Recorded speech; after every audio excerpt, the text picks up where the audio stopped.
Hi, I'm Kelly Forbes, Senior Mental Health Practitioner for the Newry and District GP Federation. So today I'm going to talk about anxiety and what's happening in the body. So when we think of anxiety, really we have to go back to what that emotion is, and it's fear, and we have to think about what's happening in the body. So fear is the response in the body that is really about gearing the body for fight or flight. So the body has perceived a threat of some sort, and the body has kind of gone, right, energy, we need to be prepared to kind of run away or fight this threat. This kind of part of the brain that is responsible for this reaction in us is a very old part of the brain, and kind of takes us back more to those caveman days when our threats were more physical and the response needed was kind of more, I need to get up and fight, or I need to run away. So I'm going to run through, I guess, what a lot of people talk to us about what's happening to them when they feel anxious, and kind of explain this from the fight-flight response. So one of the first things people might say is they almost feel like a bit of a rush that almost kind of goes up their back and kind of comes up and almost comes up to the top of their head. So that's kind of like seen as, I guess, the first rush of adrenaline that's going up the body, the first signal that the body's going, come on, we need to react here, we need to do something. So then for people, I'm going to go from kind of the top down really and think about what's happening in the body.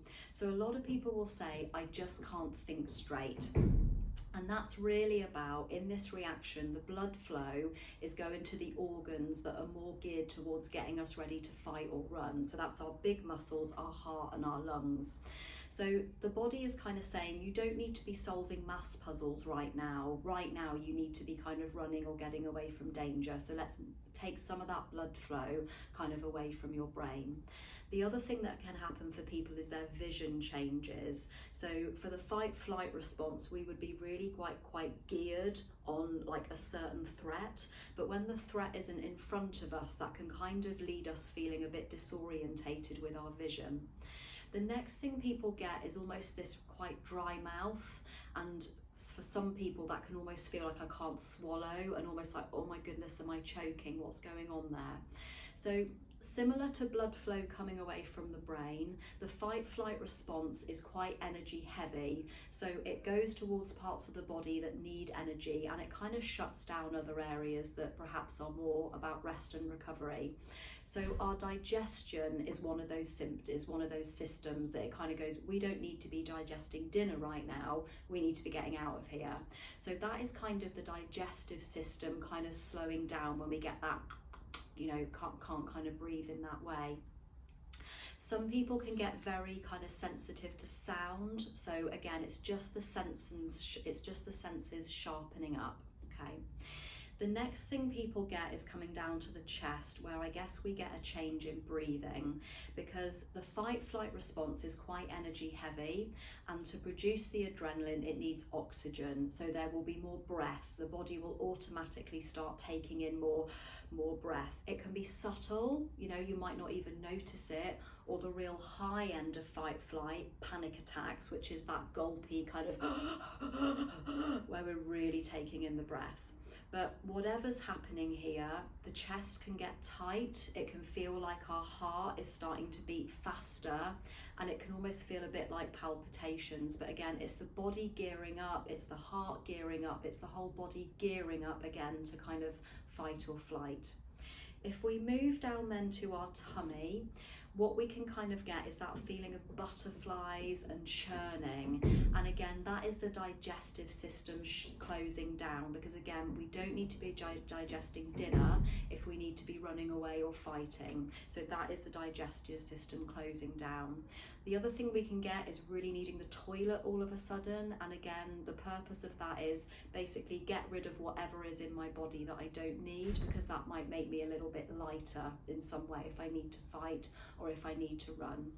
A lot of people say they get really sweaty and then quite clammy. Again, this energy, this response has quite high energy to it, so the body will get warmer, and then you'll kind of get the sweating, which is where the body's kind of trying to cool itself down a little bit. We can get kind of tingling in, like, get almost like pins and needles in our fingers or our toes. Again, it's just the blood flow going more to major muscle groups like tops of the legs, arms, if you're going to need to be fighting or running. And then the other one we get can be that real restless leg.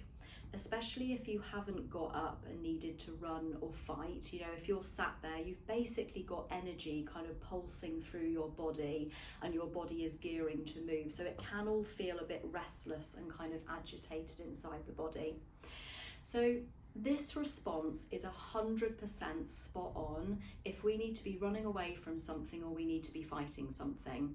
If I walked out of the office here today and suddenly a Great Dane came running down the road at me, like frothing at the mouth, I would want this response to kick in because I want to get out of here as fast as possible.